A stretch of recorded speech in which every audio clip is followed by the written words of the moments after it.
What is up, the realest team? Sean Trail. You already know the channel ISO Fitness. So today's topic is going to be how to track macros. So right off the bat, when it comes to tracking macros, you must know that each gram of protein is worth 4 calories, each gram of carbs is worth 4 calories, and each gram of fat is worth 9 calories. In my opinion, your macro ratios should be 50% carb, anywhere from I'm going 30% protein and about 20% fat. Before I go on about this, I'm going to be conducting an experiment this winter. So I live in Minnesota. I won't be bulking this winter. So what I'm decided to do is I'm going to try to see how low I can manipulate my protein intake without losing muscle and strength. Because I'm one of those people, you know, some people get full off carbs, some people get full off fat, some people get full off protein. I'm one of those guys who get really full and I get really bloated taking in a lot of protein, yet it's something I continue to do. So I want to conduct an experiment this winter, manipulating my protein intake to see if I can still gain size, still stay lean, still be strong while taking in, you know, roughly I want to get down to about 120 grams of protein. Right now I'm taking in 175, so that'd be a big difference. So anyways, your ratio should be 50% carb, 30% protein, 20% fat as of now. Eventually I'm going to try to switch to about 50, 30, 20 instead of being 50% carb, 30% fat, 20% protein. So I will take you guys along for the ride on that. Also, when it comes to tracking macros, you know how many calories it is per gram. So that is not necessary. You don't really have to track calories when you're tracking macros, because if you using MyFitnessPal and you're registering your calories, no matter how your macros hit, the calories will always be different. So you do not have to pay attention to calories, but that is up to you, your reference.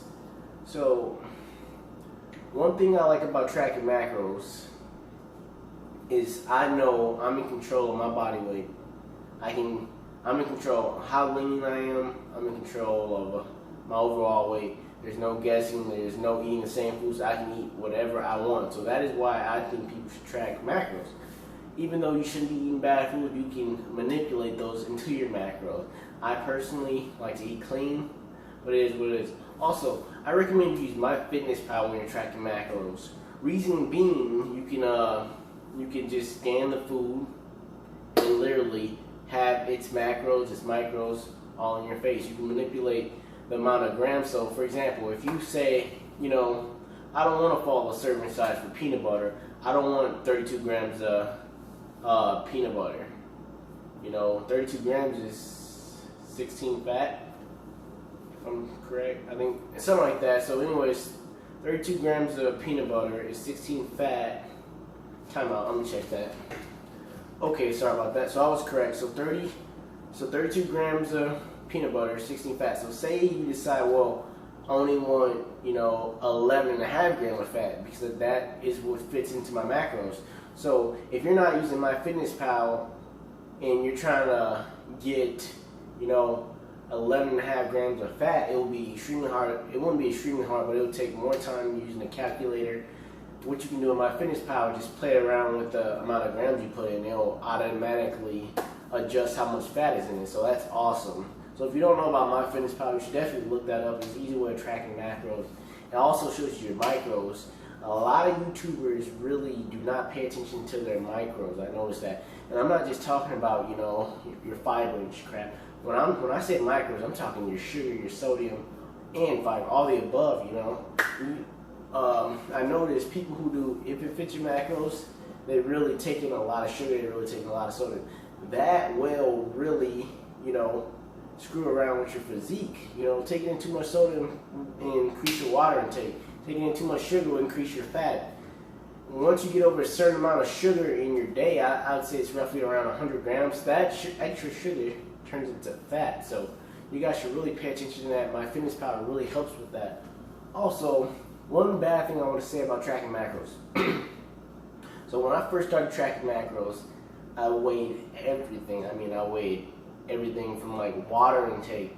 Honestly, I weighed water, I weighed my ketchup, I weighed all that. That is something you should not do. Things like water, you do not need to track your water intake unless you're prepping for a show or something. Like as of now, I do not track, like ketchup and toppings and stuff like that, unless it's something very dense. But ketchup and stuff is usually only like 5 grams of carb, and syrup is like a fourth of a cup. I don't track any condiments and stuff like that. I stopped tracking basically light stuff like that. I can't think of a lot of stuff off the top of my head, but you don't need to track everything. It is up to you to figure out what it is you want to track. Also, don't let it drive you crazy, meaning, oh my gosh, I still need 3 grams of protein. I'm gonna lose all my gains. You won't. So if you get to a point where you're at like, you hit your fats dead on, you hit your carbs dead on, yet you still need like 2 grams of protein, what you should do is screw those 2 grams of protein, go to sleep. It's not that serious. Missing, going